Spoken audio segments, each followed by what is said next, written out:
नमस्कार मंडळी, कोकणकर एस.के. मंडळी, आज मी स्वामींच्या मठामध्ये चाललो आहे, साळवी स्टॉपला. चला तुम्हाला दाखवतो आज स्वामींचं मठ, साळवी स्टॉपचं.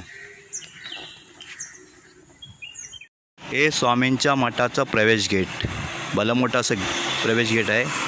इथून आत जायचं मठातून. समोर आपल्या स्वामींचं मठ आहे. चला व्हिडिओ कंटिन्यू बघा. व्हिडिओ आवडला तर लाईक करा, शेअर करा आणि कमेंट्स करा. स्वामी समर्थ. जय जय स्वामी समर्थ. स्वामी सेवा करा आणि सेवेकरी व्हा.